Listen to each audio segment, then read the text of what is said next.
The forest welcomed them.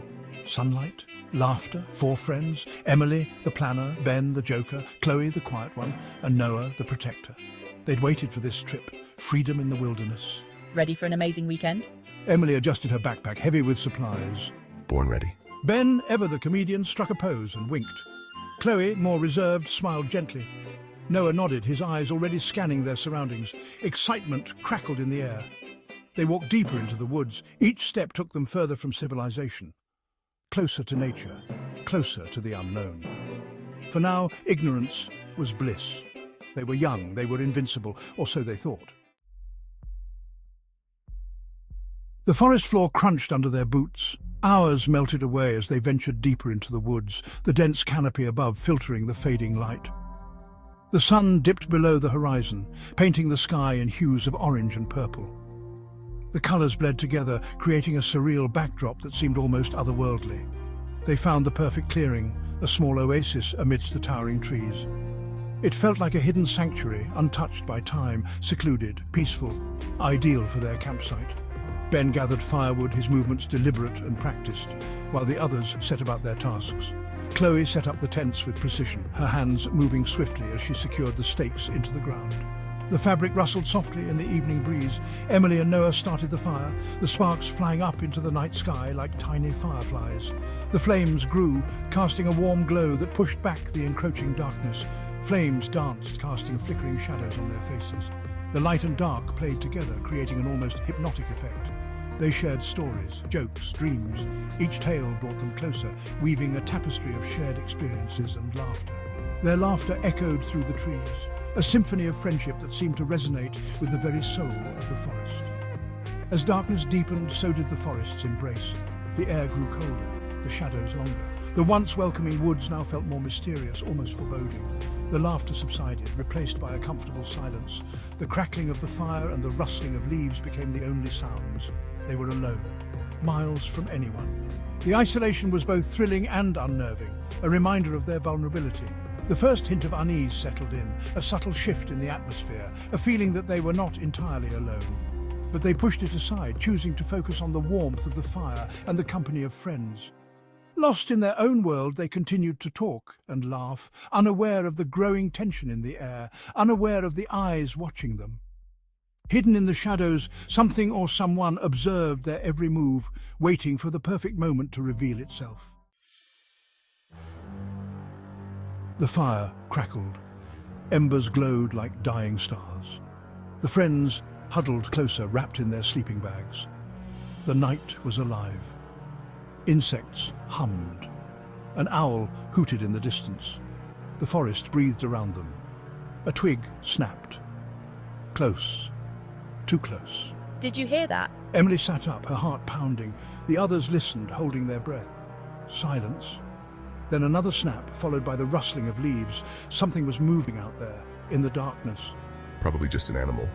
Ben tried to sound casual, but his voice shook. Chloe clutched her sleeping bag tighter, her eyes wide with fear. Noah, ever vigilant, grabbed a flashlight. Its beam cut through the darkness, revealing nothing but trees. But the feeling remained. They were being watched. The forest held its breath. The friends sat frozen, listening, waiting. Then a figure emerged from the trees, tall, menacing, a silhouette against the moonlit sky. He walked slowly, deliberately, towards their campsite. Hello? Noah called out, his voice strained. The figure stopped. The moonlight illuminated his face. His eyes glinted, cold, calculating. A cruel smile played on his lips. He held up a hand. In it, a gleaming, blood-stained knife. Panic surged through them. They scrambled back. The man's smile widened. He took a step closer. Now, we wouldn't want any trouble, would we? Trouble had found them, in the darkest heart of the forest. Adrenaline surged through their veins, a primal response to the terror that gripped them. The friends scattered, running blindly, desperately. Crashing through the undergrowth, their breaths came in ragged gasps. The killer laughed, a chilling sound that echoed through the trees. He relished the chase. The hunt was on, and he was the predator. This way, hurry! John shouted, grabbing Emily's hand. They plunged deeper into the woods, their hearts pounding in unison. Branches whipped at their faces, thorns tore at their clothes, leaving painful scratches. but they didn't dare slow down. Fear was a powerful motivator, pushing them beyond their limits. The sound of their pursuers' heavy footsteps spurred them on, a constant reminder of the danger lurking behind. Oh God, keep running, don't stop. Emily and Carlos ran in a different direction. Their lungs burned, their legs screamed for mercy. But fear lent them speed, a desperate energy that kept them moving. They could hear the killer getting closer, his laughter growing louder, mocking them with every step. Their hope dwindled with every passing second, the darkness closing in around them. They were trapped in a nightmare, a relentless pursuit with no end in sight. The forest seemed to conspire against them, every shadow a potential threat. Their faces were etched with fear, eyes wide with terror. They knew they couldn't keep this pace forever. In the distance, they caught a glimpse of the killer, his silhouette a dark omen against the moonlit sky. Desperation set in as they searched for a place to hide, somewhere to catch their breath, if only for a moment. The forest seemed to close in on them, the trees like silent sentinels watching their every move. Huddled together, they whispered plans, their voices trembling with fear. They knew they had to outsmart the killer, but how? The sound of the killer's footsteps grew louder, a grim reminder that time was running out. With a final desperate look at each other, they made their decision. They would fight, or they would die trying. The forest became a labyrinth, twisting, turning, confusing, disorienting. The friends were separated, lost in a sea of darkness and fear, each one alone hunted. Ah! Emily stumbled over a fallen log. She lay there, winded, sobbing. She could see the killer's silhouette through the trees. He was toying with them, herding them like prey.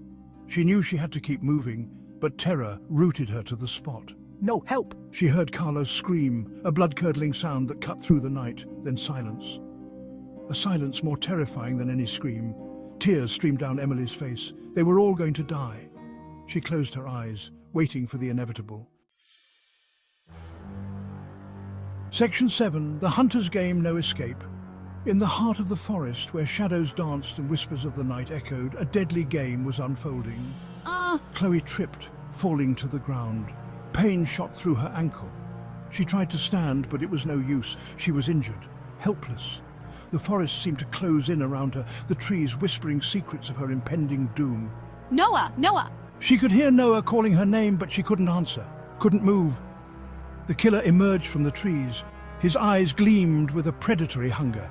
He circled her slowly, savoring her fear. Each step he took was deliberate, calculated, as if he had all the time in the world. You can't hide forever. His voice a low growl. Chloe cowered back, her heart hammered against her ribs. He raised his knife. The moonlight glinted off its blade. The air was thick with tension, every second stretching into an eternity. Chloe squeezed her eyes shut, waiting for the end. But it never came. She opened her eyes. Noah stood between her and the killer, a large rock in his hand, defiance in his eyes. His presence was a beacon of hope in the suffocating darkness. Leave her alone. The killer just smiled. This was all part of the game. His smile was cold, devoid of any humanity. The forest held its breath, waiting to see who would make the next move in this deadly dance. Section 8. Silence falls, a grim conclusion. The fight was brief, brutal, one-sided. Noah fought with the ferocity of a cornered animal, but it wasn't enough. The killer was too strong, too experienced. He disarmed Noah with a swift move. Then he struck. Silence descended upon the forest once more, heavy, final. The killer wiped his blade on his shirt. His eyes scanned the darkness. 2 down, 2 to go. He smiled. He had all night. The forest held its breath. The wind whispered through the trees, carrying with it the scent of blood and fear. The friends had come to the woods seeking adventure. They found only horror. Section 9. Whispers of the Lost, a legacy of fear. The forest floor was littered with the remnants of a night of terror. Backpacks lay open, supplies scattered, silent witnesses to the carnage. The killer was gone, vanished into the shadows, leaving behind an eerie silence. Days turned into weeks, weeks into months. The missing friends were never found. The search parties came up empty. The case went cold, but the forest remembered. Locals whispered tales of a shadowy figure lurking among the trees, a malevolent presence that haunted the woods, a reminder that some places are best left undisturbed. The forest held its secrets close, a silent guardian of a night of unspeakable horror. Section 10. The forest remembers, a chilling reminder. The sun dipped below the horizon, casting long shadows across the forest floor. The wind rustled through the leaves, whispering tales of what had transpired. The forest stood silent, watching, waiting. It remembered the laughter of the friends, their joy, their fear, their screams. It remembered the scent of their blood, the chill of their passing. The forest remembered everything. The forest was a place of beauty, of peace, but also of darkness, of danger. A reminder that nature was indifferent to human suffering, that the line between civilization and savagery was thin indeed, and that some lines once crossed could never be uncrossed.